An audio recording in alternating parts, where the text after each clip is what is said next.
नमस्कार दोस्तों अगर हमारा वीडियो आपको पसंद आए तो वीडियो को लाइक और चैनल को सब्सक्राइब कर लीजिए। धन्यवाद। एक बार की बात है, एक व्यक्ति गौतम बुद्ध के पास अपनी भावनाओं को नियंत्रित करने के बारे में सलाह लेने गया। प्रतिक्रिया न करने की शक्ति, अपनी भावनाओं को कैसे नियंत्रित करें। गौतम बुद्ध प्रेरक कहानी। वह व्यक्ति क्रोध और हताशा से जूझ रहा था और वह अपनी भावनाओं को बेहतर ढंग से प्रबंधित करने का तरीका खोज रहा था। बुद्ध मुस्कुराए और उसे बैठने के लिए कहा। उन्होंने कहा कि मैं तुम्हें एक कहानी सुनाता हूँ। एक बार की बात है, एक राजा था जो एक समृद्ध देश पर शासन करता था। एक दिन उसने पड़ोसी राज्य का दौरा करने का फैसला किया। उसने सुना था कि उस राज्य का राजा अपनी बुद्धिमत्ता के लिए प्रसिद्ध था। प्रतिक्रिया न करने की शक्ति, अपनी भावनाओं को कैसे नियंत्रित करें। गौतम बुद्ध प्रेरक कहानी। जब राजा आया तो उसका बहुत सम्मान के साथ स्वागत किया गया। पड़ोसी राज्य के राजा ने दावत के दौरान उसके सम्मान में एक भव्य दावत तैयार की थी। राजा ने अपने सूप में एक मक्खी देखी। वह निराश हो गया और उसने अपने नौकर को सूप का एक और कटोरा लाने का आदेश दिया। पड़ोसी राज्य के राजा ने यह देखा और कहा, महाराज कृपया नाराज न हो, यह तो बस एक छोटी सी मक्खी थी, इससे कोई फर्क नहीं पड़ता। राजा ने जवाब दिया, मैं ऐसी चीजों को बर्दाश्त नहीं कर सकता, एक छोटी सी मक्खी भी मेरा मूड खराब कर सकती है। पड़ोसी का राजा। राज्य मुस्कुराया और बोला, महाराज मुझे आपको एक सलाह देने की अनुमति दें। यह मक्खी नहीं है जिसने आपका मूड खराब किया है, बल्कि आपकी प्रतिक्रिया है। आपके पास अपनी भावनाओं को नियंत्रित करने की शक्ति है। उन्हें खुद पर नियंत्रण न करने दें। राजा को इन शब्दों में निहित ज्ञान का एहसास हुआ और वह उस दिन से अपने राज्य में वापस लौट आया। उसने उन परिस्थितियों पर प्रतिक्रिया न करने की कला का अभ्यास करना शुरू कर दिया जो पहले उसकी भावनाओं को भड़काती थीं। उसने पाया कि वह चुनौतीपूर्ण परिस्थितियों में अपना संयम बनाए रखने में सक्षम था और बेहतर निर्णय लेने में सक्षम था। प्रतिक्रिया न करने की शक्ति हम सभी के लिए एक महत्वपूर्ण सबक है। हम अक्सर बिना सोचे समझे परिस्थितियों पर प्रतिक्रिया करते हैं और इससे नकारात्मक परिणाम हो सकते हैं। क्रोध और हताशा के साथ स्थितियों पर प्रतिक्रिया करने से दूसरों के साथ हमारे रिश्ते खराब हो सकते हैं और स्पष्ट निर्णय लेने की हमारी क्षमता में बाधा आ सकती है। हालांकि यह समझना महत्वपूर्ण है कि प्रतिक्रिया न करने का मतलब यह नहीं है कि हमें अपनी भावनाओं को दबा देना चाहिए।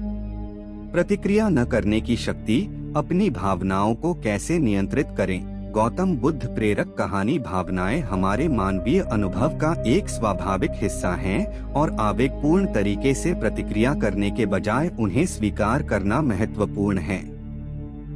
हमें अपनी भावनाओं को संसाधित करने और उन्हें सोच समझकर पैदा करने के लिए समय निकालना चाहिए। दुनिया के दूसरे हिस्से में माइकल नाम का एक युवक रहता था। माइकल बहुत भावुक व्यक्ति था और वह अक्सर उन स्थितियों पर आवेगपूर्ण तरीके से प्रतिक्रिया करता था जो उसे परेशान करती थीं। वह क्रोधित हो जाता था और चोट पहुंचाने वाली बातें कहता था जिससे बहस होती थी और भावनाओं को ठेस पहुंचती थी। एक दिन माइकल ने अपनी भावनाओं पर नियंत्रण करने का फैसला किया। वह जानता था कि उसकी आवेगपूर्ण प्रतिक्रियाएं अच्छे से ज्यादा नुकसान पहुंचा रही हैं और वह बदलना चाहता था। उसने माइंडफुलनेस और मेडिटेशन का अभ्यास करना शुरू किया जिससे उसे अपने विचारों और भावनाओं के बारे में अधिक जागरूक होने में मदद मिली। उसने प्रतिक्रिया न करने की कला का भी अभ्यास करना शुरू कर दिया। जब भी वह खुद को ऐसी स्थिति में पाता जो आम तौर पर उसकी भावनाओं को भड़काती थी, वह एक कदम पीछे हट जाता और कुछ गहरी सांसें लेता। फिर वह स्थिति का आकलन करता और पहले सोच समझकर प्रतिक्रिया करता। माइकल के लिए अपनी भावनाओं को नियंत्रित करना मुश्किल था। वह फिर भी क्रोधित और निराश हो जाता था, लेकिन वह एक कदम पीछे हट जाता और आवेगपूर्ण तरीके से प्रतिक्रिया नहीं करता, क्योंकि वह अभ्यास करना जारी रखता था।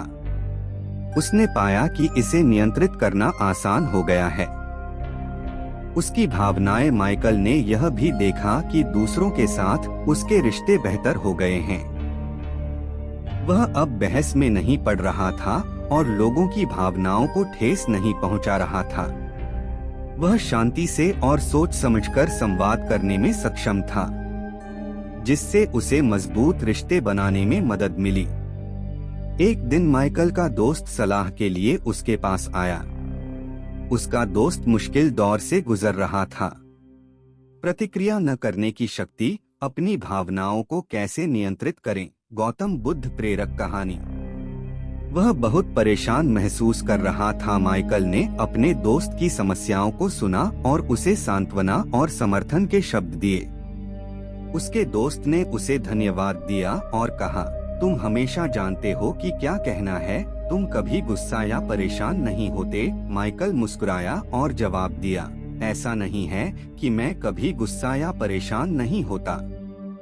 यह सिर्फ इतना है कि मैंने अपनी भावनाओं को नियंत्रित करना और उन्हें खुद पर नियंत्रण नहीं करने देना सीख लिया है। यह एक शक्तिशाली उपकरण है जिसने मुझे अपने रिश्तों और मेरी समग्र भलाई को बेहतर बनाने में मदद की है। माइकल का दोस्त प्रभावित हुआ और उससे पूछा कि उसने अपनी भावनाओं को नियंत्रित करना कैसे सीखा। माइकल ने माइंडफुलनेस और प्रतिक्रिया न करने की शक्ति के साथ अपने अनुभव को साझा किया। उन्होंने अपने दोस्त को इसे खुद आजमाने के लिए प्रोत्साहित किया और उनके दोस्त ने समय के साथ सलाह के लिए उनका आभार व्यक्त किया। माइकल अपने शांत और विचारशील व्यवहार के लिए जाने जाते थे। वह मुश्किल परिस्थितियों को आसानी से संभालने में सक्षम थे और लोग उनकी ताकत और लचीलेपन के लिए उनकी प्रशंसा करते थे। उन्होंने माइंडफुलनेस का अभ्यास जारी रखा और प्रतिक्रिया न करने की कला, और उन्होंने पाया कि इससे उन्हें आंतरिक शांति और खुशी का एहसास हुआ। प्रतिक्रिया न करने की शक्ति एक मूल्यवान सबक है जिसे हम सभी इससे सीख सकते हैं। अभ्यास और धैर्य की आवश्यकता होती है। बीता हुआ कल, लेकिन फिर भी गौतम बुद्ध के जीवन के कई प्रेरक प्रसंग हैं।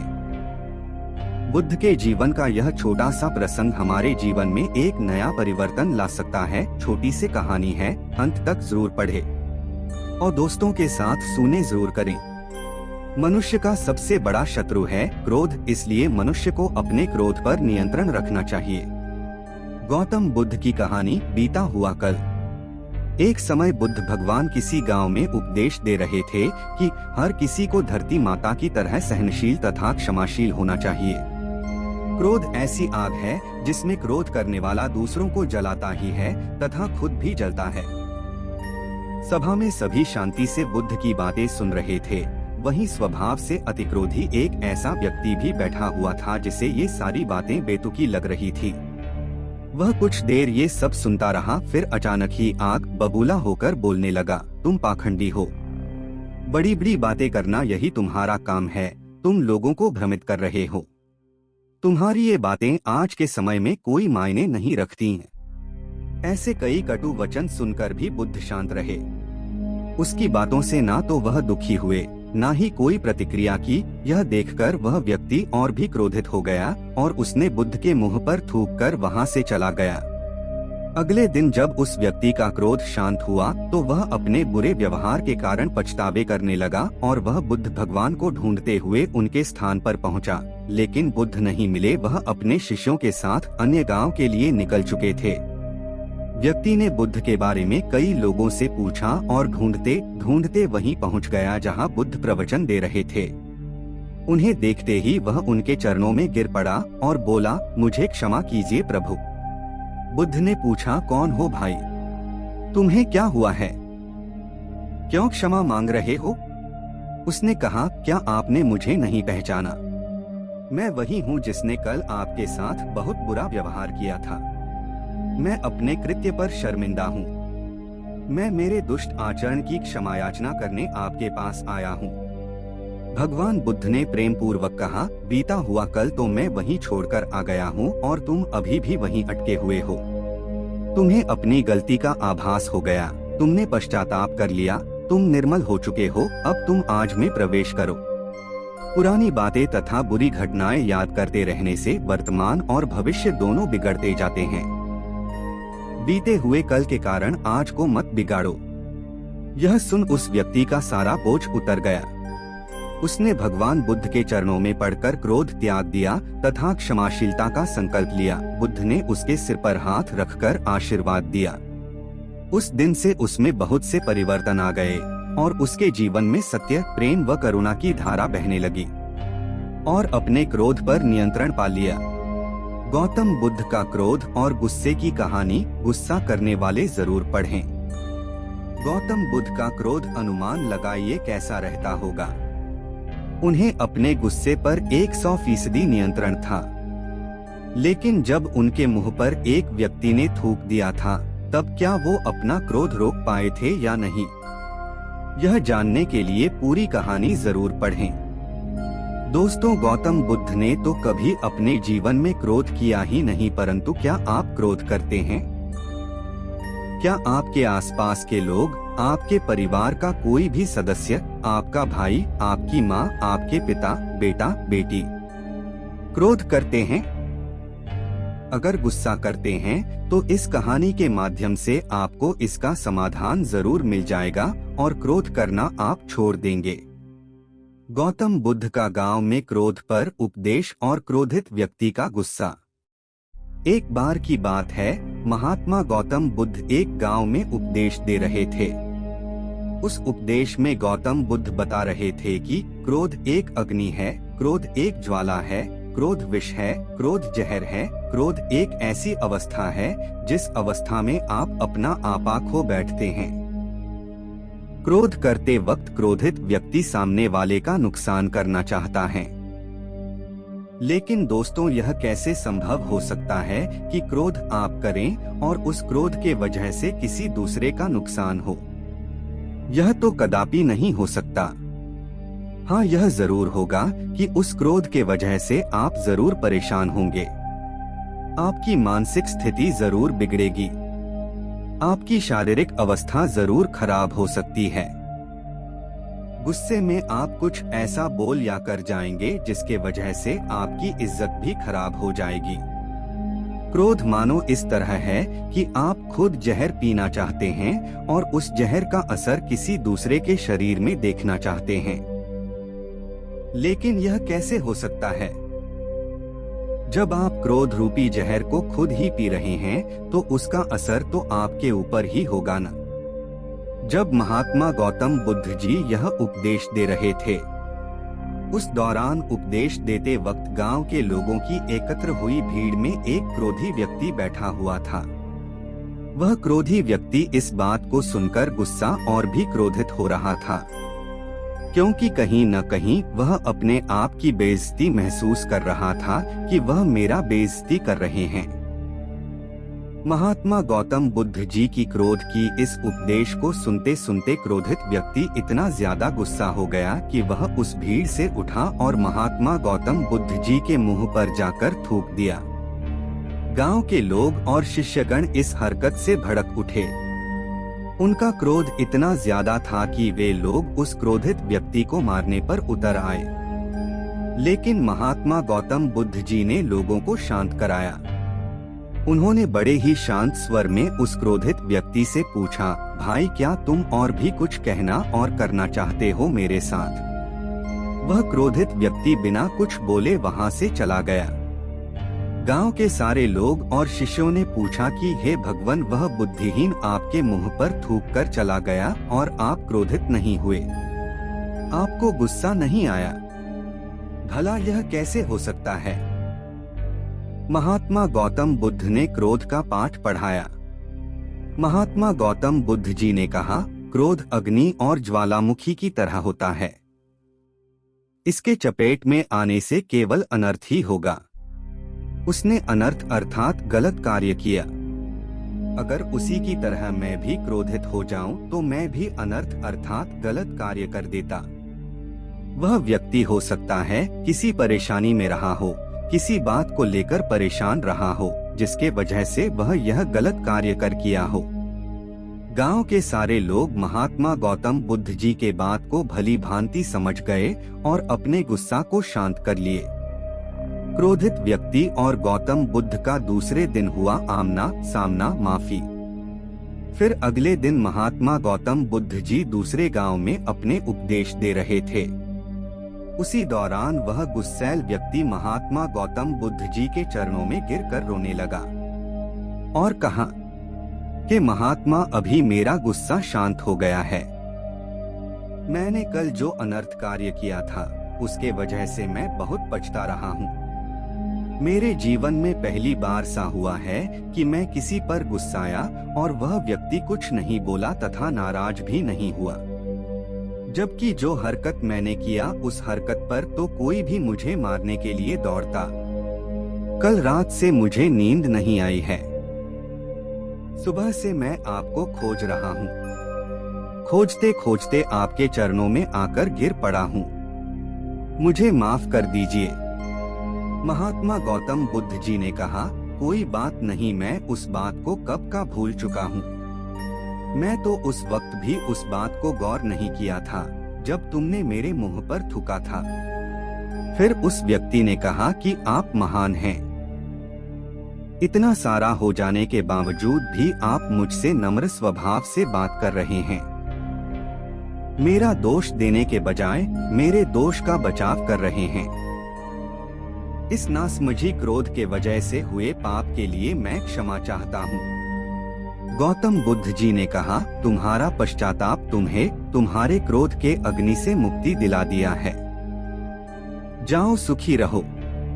इस कहानी से हमने क्या सीखा? दोस्तों, क्रोध करके हम अपने दिमाग को खराब करते हैं। क्रोध करके हम अपने जबान से कुछ भी उल्टा सीधा बोल देते हैं। क्रोध करके हम बेवजह किसी से झगड़ा कर लेते हैं। क्रोध करने से हमारे द्वारा की गई निरर्थक कार्य को घंटों तक, दिनों तक, सप्ताह तक, महीनों तक या फिर सालों तक उस बात को लेकर परेशान रहते हैं। कई बार तो हम गुस्से में कुछ ऐसा कर बैठते हैं जो हमारे मृत्यु उपरांत ही खत्म होती है। हम जब किसी भी सही या गलत बात को बर्दाश्त नहीं कर पाते तब हमारा स्वभाव चिड़चिड़ा होता है और हम क्रोध करने लगते हैं। लेकिन उस क्रोध गुस्सा से नुकसान किसका हो रहा है? अगर आप किसी बात से या किसी को कुछ कहने से गुस्साते हैं तो हम कहीं ना कहीं अपना ही नुकसान कर रहे हैं। उस गुस्से की वजह से सामने वाला व्यक्ति जो आपको कुछ कहकर या सुनाकर, जिसकी वजह से आप चिड़चिड़ाकर क्रोधित हुए, वह तो चुपचाप चला गया। उसे जो करना था वह कर लिया। लेकिन आप क्या कर रहे हैं? आप तो क्रोधित होकर खुद का नुकसान ही कर रहे हैं, मानसिक रूप से या फिर शारीरिक रूप से। जिस बात पर आप क्रोधित हो रहे हैं उस बात को आप एक बार ठंडे दिमाग से सोचने और समझने की कोशिश करिए। सच में कह रहा हूँ, आप क्रोधित होना छोड़ देंगे, क्योंकि आपको समझ में आ जाएगा कि इसकी वजह से केवल और केवल खुद का ही नुकसान होगा और किसी का नहीं। सब्र का मंथन करते हुए सही कर्म करें। चतुराई सबसे बड़ा योग है। दूसरों की बातों पर गुस्साएं नहीं। धन्यवाद। कर्मों का फल, गौतम बुद्ध की शिक्षाप्रद कहानी। कर्मों का फल किसी ने सच ही कहा है। दूसरों के साथ किया हुआ छल बर्बादी के सारे रास्ते खोल देता है। अगर आप किसी के साथ गलत करते हैं तो आपके साथ भी गलत होगा। उस समय यह बात हमें समझ नहीं आती है, लेकिन देर से ही सही कर्मों की सजा जरूर मिलती है। आप इससे कभी बच नहीं सकते। जो आपने किया है उसका अंजाम आपको हर हाल में भोगना ही पड़ेगा। और यह कहावत कितना सही है, यह हम इस कहानी के द्वारा समझेंगे। जब गौतम बुद्ध एक सभा कर रहे थे, तभी एक व्यक्ति ने उनसे पूछा, हे बुद्ध, कर्मों का फल कैसे मिलता है? अगर बुरे कर्मों का फल मिलता है तो अच्छे कर्म कैसे किए जाते हैं? गौतम बुद्ध ने कहा, मैं तुम्हें एक कहानी सुनाता हूँ, तुम इसे ध्यान से सुनो। महात्मा बुद्ध अब अपनी कहानी की शुरुआत की। बहुत समय पहले की बात है। रामू और श्यामू नाम के दो भाई एक गांव में रहते थे। श्यामू अक्सर रामू को देखकर जलता था, क्योंकि रामू स्वभाव से बहुत अच्छा था। उसके दिल में सबके लिए दया और आदर भाव था। श्यामू का स्वभाव ऐसा था कि उसके दिल में दूसरों के लिए कोई दया नहीं था। वह हमेशा दूसरों का अनादर करता और नुकसान पहुंचाते रहता था। धीरे धीरे काफी वक्त गुजर गया। रामू श्यामू के माँ बाप इस दुनिया में नहीं रहे। रामू ने खूब अच्छे से उनका अंतिम संस्कार किया। वह गांव वालों को भोजन के लिए आमंत्रित किया और ब्राह्मणों को दान दक्षिणा देकर विदा किया। वह हर साल अपने माता पिता की बरसी पर ब्राह्मणों को भोजन कराता और दान देता। यह सब चीजें श्यामू को पसंद नहीं आती थी और वह रामू से जलते रहता था। श्यामू का षड्यंत्र। एक बार अपने माता पिता की बरसी पर रामू ने अपने राज्य के राजा को आदर सत्कार के साथ बुलाया और राजा के सामने ब्राह्मणों और पूरे गांव को खाना खिलाया। ब्राह्मणों को दान भी दिया ताकि उसके माता पिता स्वर्ग में खुश रह सकें। तभी राजा ने श्यामू से पूछा, तुम्हारा भाई तुम्हारे माता पिता के लिए इतना कुछ करता है, तुम ऐसा क्यों नहीं करते हो? क्या तुम्हें यह समझ नहीं आता कि तुम भी अपने माता पिता के लिए कुछ कर सकते हो? श्यामू ने कुछ नहीं कहा और चुपचाप वहां से चला गया। उसे गुस्सा आ रहा था, क्योंकि राजा ने उसकी बेइज्जती की और वह रामू से अपने अपमान का बदला लेने का सोच रहा था। अगले दिन ढोंग करना शुरू करता है। नगर के सामने जोर जोर से चीखने लगता है, मेरे माँ बाप मेरे सपने में आए थे, वह स्वर्ग में खुश नहीं है कि कोई वहाँ जाकर उन्हें खाना बनाकर खिलाएं, वो तभी खुश रहेंगे। उन्होंने मुझसे सपने में कहा था, रामू को मेरे पास भेज दो, वह उनकी बहुत सेवा करता है, वह इसके साथ बहुत खुश रहेंगे। राजा कहते हैं, यह तो अच्छी बात है, लेकिन इसके लिए तो रामू को मरना पड़ेगा। रामू की बुद्धिमत्ता। रामू को यह सब समझ आ गया था कि यह सब केवल उसे फंसाने की चाल है, लेकिन वह फिर भी कहता है, चलो इस बहाने सेवा करता हूँ, और उसने मरने के लिए तैयारी करना शुरू कर दी। वह राजा से कहता है, महाराज आप अगले दिन नदी किनारे एक नाव का बंदोबस्त कराएं। मैं नाव से कूदकर नदी में अपनी जान दे दूंगा और फिर स्वर्ग में जाकर अपनी माँ बाप की सेवा करूंगा। कर्मों का फल। गौतम बुद्ध की शिक्षाप्रद कहानी, हिंदी स्टोरी विद मोरल। राजा ने कहा, ठीक है, अगले दिन इन सभी चीजों की व्यवस्था कर दिया जाएगा। रामू नदी में कूद जाता है और सारे गांव वालों को पता चल जाता है कि रामू अब इस दुनिया में नहीं है। अब वह स्वर्ग की ओर चला गया है, माता पिता की सेवा करने के लिए। श्यामू बहुत खुश था कि उसका इकलौता भाई दुनिया में नहीं रहा। जो भी जमीन है अब वह सब मेरा है, मैं ही इसका मालिक बनूंगा। धीरे धीरे काफी दिन गुजर चले। एक दिन अचानक से राजा के दरबार के बाहर रामू बैठा होता है और जोर जोर से रो रहा होता है। आप पढ़ रहे हैं कर्मों का फल, गौतम बुद्ध की शिक्षाप्रद कहानी। राजा के सिपाही उसे दरबार में ले जाते हैं और पूछते हैं, यह चमत्कार कैसे हुआ? तुम जिंदा कैसे हो? तब रामू बताता है, मैं स्वर्ग में गया था, मैंने देखा मेरे माँ बाप अभी भी खुश नहीं है। वो मेरे पर गुस्सा हो रहे थे और कह रहे थे, तुम्हें तो खाना बनाने भी नहीं आता, तुमसे अच्छा तो श्यामू है जो तुमसे अच्छा खाना बना लेता है। तुम जाओ और उसे भेज दो। राजा श्यामू को बुलाते हैं और सारी बातें बता देते हैं और कहते हैं, तुम्हारे भाई ने माता पिता के लिए इतना त्याग किया है, अब तुम्हारी बारी है। क्या तुम उनके लिए ऐसा कुछ नहीं कर? श्यामू को ना चाहते हुए भी ये सब करना ही पड़ता है। अगले दिन फिर से सारी तैयारी किया जाता है।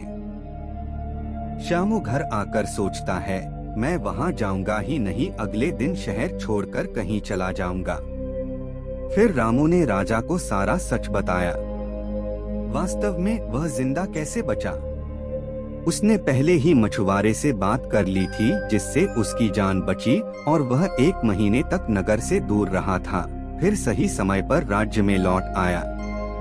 वह यह सब केवल इसलिए किया क्योंकि वह श्यामू को एक सबक सिखाना चाहता था।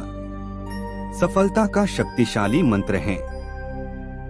इधर श्यामू शहर छोड़कर जाने का योजना बना चुका था।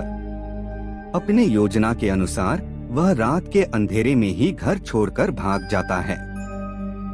वह घर छोड़कर कुछ दूर गया ही था कि तभी राजा के 2 सैनिकों की नजर उस पर पड़ती है और उसे रोकने की प्रयत्न करते हैं। श्यामू और सैनिकों के मध्य हाथापाई और लड़ाई शुरू हो जाती है। श्यामू गुस्से में आकर एक सैनिक के सिर पर पत्थर से मारता है। सिर पर चोट लगने से उसकी मौत हो जाती है। श्यामू के बुरे कर्मों का बुरा फल। यह सारी बातें जब राजा को पता चलती हैं, वह श्यामू को माफ करने वाले ही थे। अब वह और गुस्सा हो जाते हैं श्यामू पर और क्रोध में आकर मृत्युदंड सुना देते हैं। अगली सुबह उसे नाव से धक्का देकर मारने का आदेश जारी कर दिया जाता है। उसको उस आखिरी समय पर अपनी गलती का एहसास होता है कि जिंदगी के अंतिम वक्त में भी उसने लोगों का बुरा ही किया। उसे भी अपने जीवन के आखिरी पलों में गलती का एहसास होता है। पर वो कहावत तो सुनी होगी, अब पछताए होत क्या, जब चिड़िया चुग गई खेत, और पछतावे के साथ उसे अपनी जान से हाथ धोना पड़ता है। कर्मों का फल कब मिलता है? कहानी खत्म होने पर गौतम बुद्ध उस व्यक्ति को समझाते हैं, कर्मों का फल ऐसा ही होता है। बुरे इंसान को आखिरी वक्त तक सही और गलत का पहचान नहीं होता। जिंदगी ऐसे ही नहीं चलती। जिंदगी समझने की चीज है, जिसे हर व्यक्ति को समझनी चाहिए। फिर महात्मा बुद्ध ने बोला, अच्छे कर्म को बनाने से पहले हमें इस बात पर ध्यान देने की जरूरत है कि आखिर अच्छे कर्म बनने का पहला पड़ाव क्या है। आप पढ़ रहे हैं कर्मों का फल, गौतम बुद्ध की शिक्षाप्रद कहानी। मनुष्य के द्वारा किए जाने वाले सभी कर्म उसके विचारों से बनते हैं। हमारी सकारात्मक या नकारात्मक सोच विचारों को जन्म देती हैं और वही विचार कर्म बनाते हैं। इस तरह सोच सकारात्मक होने पर ही अच्छे कर्मों का निर्माण हो सकता है। फिर उस व्यक्ति ने पूछा, पाप का फल कब मिलता है? तब महात्मा बुद्ध ने कहा, पाप का फल किए गए कर्म पर निर्भर करता है। अगर आप किसी के साथ गलत करते हैं तो आपके साथ भी जरूर गलत होगा। जब तुम दूसरों के लिए अच्छा करते हो तो बदले में तुम्हारे साथ भी अच्छा होता है। जब तुम किसी दूसरे का बुरा करते हो और तुम्हें लगता है कि तुम्हारे साथ बुरा नहीं होगा, यह भी हो सकता है उस वक्त तुम्हारे साथ कुछ बुरा ना भी हो, लेकिन कभी न कभी इसका हर्जाना तुम्हें भुगतना ही पड़ता है। इसलिए तुम्हें किसी के साथ बुरा करने का कोई अधिकार नहीं है, क्योंकि कर्मों का फल कभी न कभी मिलता जरूर है। तो हम इस कहानी से क्या सीखते हैं? इस कहानी से हमें यह शिक्षा मिलती है कि हमारे कर्मों का फल हमेशा हमारे साथ रहता है। अच्छे कर्म हमें सुख और शांति देते हैं, जबकि बुरे कर्म हमें पछतावा और दुख देते हैं। उम्मीद करते हैं आपको हमारी कर्मों का फल पसंद आई होगी। मैं ना तो तुम्हारी महंगी भेंट से प्रसन्न होता हूँ, ना दिखावटी दान दलायुता से। अगर मेरे मन को हरना है तो मुझे प्रेम से पुकारो, मैं हाजिर हो जाऊंगा। अवास्तविक चीजों को लेकर मन में कभी डर पैदा मत होने दो, वो वास्तविक नहीं है। वह ना तो कभी था और ना कभी होगा। इसके विपरीत जो वास्तविक है वह हमेशा से था और उसे ना तो बदला जा सकता है, ना कभी नष्ट किया जा सकता है।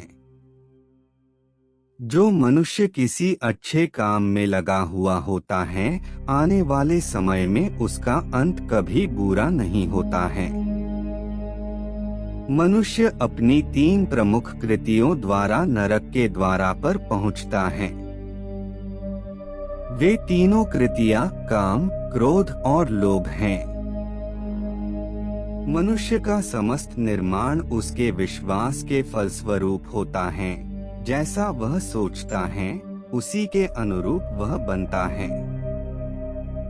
परिवर्तन इस संसार का नियम है। एक नजर में तुम असीम संपत्ति के मालिक बन सकते हो, दूसरी नजर में तुम दरिद्र बन सकते हो। एक इंसान के रूप में इस धरती पर तुम्हारे कुछ कर्तव्य हैं। अनिवार्य रूप से अपने कर्तव्य को निभाओ। किसी से सच्चा प्रेम होना शुद्धता और दिव्यता का प्रतीक है। जो कुछ भी हुआ है, उसमें तेरा कोई योगदान नहीं है, इसलिए तुम्हारी सारी परेशानियां व्यर्थ हैं। हर चीज की शुरुआत मुझसे होती है और खत्म भी मुझ पर आकर ही होती है। इंद्रियों से मिलने वाला सुख सच्चा नहीं होता है। इंद्रियों का सुख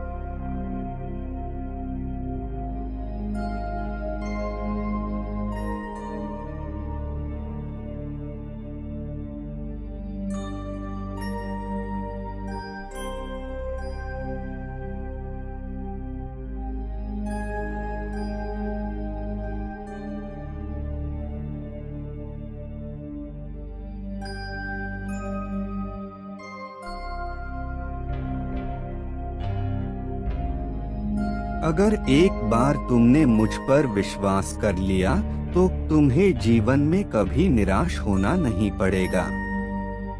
एक बार जो मुझ पर विश्वास करता है, उसको मैं कभी छोड़ता नहीं हूँ। जो मेरे भक्तों के साथ धोखा करता है, उसके लिए मैं सबसे बड़ा शत्रु हूँ। अगर किसी ने मेरे भक्त को एक बार भी धोखा दिया, तो जन्मों जन्मों तक मैं उसका उद्धार नहीं करता हूँ। इस देवत्व का सर्वोच्च मैं हूँ। सब कुछ मुझ पर निर्भर है। अगर तुमने मेरे बारे में जान लिया, तो तुम्हारा कल्याण निश्चित है। मैं हर दिल को एक मंदिर की तरह देखता हूँ। जो दिल जितना सुंदर होता है, वहाँ मैं उतना ही अधिक ठहरता हूँ। भगवान श्री कृष्ण के चरण कमल इतने पवित्र हैं कि जो कोई उनकी शरण लेता है, तुरंत शुद्ध हो जाता है। इस दुनिया में तुम प्रेम सभी से करो, लेकिन पूर्ण रूप से विश्वास किसी पर मत करो। अगर तुमको भरोसा करना है, तो केवल कृष्ण पर करो। मन बड़ा चंचल है, इसलिए अपने मन को स्थिर रखो, उसको कभी व्यथित मत होने दो। आपने जो कुछ भी किया वह आपके साथ एक दाग की तरह चलेगा, इसलिए अपने कर्म में शुद्धि लाओ। बुरे विचार मन को दुखी और परेशान कर सकते हैं, लेकिन जब आप कृष्ण में विश्वास करते हैं, तो कृष्ण स्वयं आपकी सब परेशानियां दूर करने आते हैं। मैंने अभी तक तुम्हारे शरण में आने के प्रस्ताव को स्वीकार नहीं किया है, क्योंकि तुमने अभी तक पूर्ण रूप से समर्पण नहीं किया है। जब तुम शुरुआत करोगे, तो स्वाभाविक रूप से तुमको असफलता मिल सकती है। कई बार तुमको गिरना भी पड़ सकता है, लेकिन इसका मतलब यह नहीं होना चाहिए कि तुम उस काम को करना छोड़ दो। एक समय आएगा जब तुम परिपूर्ण हो जाओगे और तुम्हारा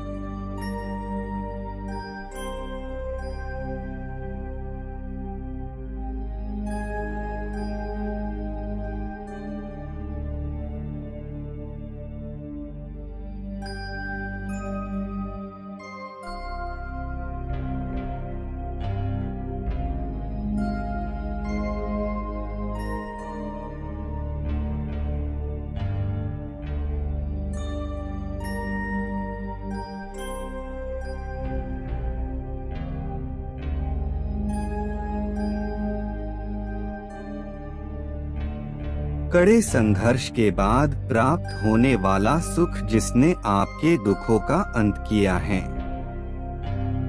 ऐसे संघर्ष का पहला कदम आपको कड़वे जहर के समान लगता है और अंत में आपको अमृत की प्राप्ति होती है। इस तरह का सुख केवल मन की शांति से प्राप्त हो सकता है। जय श्री कृष्णा कोट्स कथन सुविचार। इस धरती पर आने के बाद आपका मुख्य उद्देश्य यहाँ से मुक्त होना है। केवल वही मनुष्य मुक्त हो सकता है जो अपने कर्मों में दृढ़ संकल्प के साथ स्थिर है और सुख दुख को समान रूप से सहन करता है। जो मनुष्य अपनी आत्मा की बात सुन सकता है वह मुझसे बात कर सकता है और देख भी सकता है। अपने सभी कर्मों को कृष्ण पर केंद्रित होकर करो, आसक्ति को त्याग दो, सफलता और असफलता को एक समान दृष्टि के साथ देखो, क्योंकि आध्यात्मिकता का अर्थ ही होता है संभाव। वह मनुष्य जिसने घृणा को त्याग दिया, जो सभी प्राणियों के साथ समान व्यवहार करता है, जो सुख दुख और दर्द पीड़ा से अप्रभावित हैं, जिसके अंदर करुणा भरी हुई है और मन शांत है, उसने सही मायने में मुझे प्राप्त कर लिया है। यही वह मनुष्य है जिसको मैं सबसे अधिक पसंद करता हूँ। इस विशाल संसार में तुमको केवल कर्म करने की छूट है। इसके अतिरिक्त फल की इच्छा और स्वार्थ सब निरर्थक हैं। ये सोचकर कभी किसी काम की शुरुआत मत करो कि इसका तुमको कोई फल मिलेगा। बिना किसी लालसा के कर्म करो। जो आदमी मुझे हर चीज में देखता है और मेरे होने के एहसास को अनुभव करता है, वह मेरा सच्चा भक्त है। ऐसे भक्तों से मुझे प्रेम है। इंद्रियों का काम ही है भटकना।